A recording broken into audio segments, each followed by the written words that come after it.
આ નદી નથી પરંતુ રસ્તો છે. દ્રશ્યો કચ્છના માંડવીના છે, જ્યાં ગ્રામ્ય વિસ્તારમાં અનરાધાર વરસાદ વરસ્યો.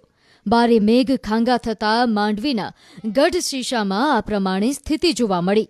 શેરીઓમાં ઘૂંટણ સુધીનું વહેણ જોવા મળ્યું. શેરીઓમાં પાણીના ધસમસતા પ્રવાહ વચ્ચે કેટલાક બાળકો અને યુવાનો પણ જોવા મળ્યા. એકાદ કલાકમાં આ વિસ્તારને જળબંબાકાર કરી નાખ્યો. ગઢશીશા બસ સ્ટેન્ડ વિસ્તારમાં પણ ઘૂંટણ સુધી પાણી ભરાઈ ગયું. કચ્છમાં હવે મેઘરાજાએ બરાબરની જમાવટ કરતા સ્થાનિક ખેડૂતોમાં આનંદની લાગણી છવાઈ છે. માંડવીના કોડાઈમાં પણ ભારે પાણી ભરાયા. કોડાઈવાડી વિસ્તારમાં ખેતરમાં પાણી ભરાયા. છેલ્લા 1 કલાકથી આ વિસ્તારમાં વરસાદ વરસી રહ્યો હતો. ખેતરો તરબોળ થતા ખેડૂતો ખુશખુશાલ છે. કોડાઈ લાઈજા ભાડાઈમાં પણ ધોધમાર વરસાદ વરસ્યો. નખત્રાણા દેવપર વિથોણમાં વરસાદી માહોલ જામ્યો.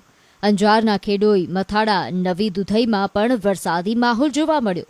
રાપર તાલુકાના ખેંગાર પર રામાવાવમાં ધોધમાર વરસાદથી જળબંબાકારની સ્થિતિ સર્જાઈ. વાગડમાં અષાઢી મેઘ બરાબરના જામ્યા. પૂર્વ કચ્છના રાપર તાલુકાના ગ્રામ્ય વિસ્તારમાં સારા વરસાદથી ખેડૂતોને મોટો ફાયદો થઈ રહ્યો છે. રાપરના ખેંગાર પર રામવાવ તેમજ આસપાસના વિસ્તારોમાં ખેતી કરતા ખેડૂતોએ વરસાદને વધાવ્યો. અંજાર તાલુકાના ગ્રામ્ય વિસ્તારોમાં સવારથી જ વરસાદી વાતાવરણ જોવા મળ્યું. ખેડોઈ મથડા તેમજ આસપાસના વિસ્તારોમાં વરસાદે રમઝટ બોલાવી છે. સારા વરસાદના કારણે ખેડૂતો રાજી થયા છે.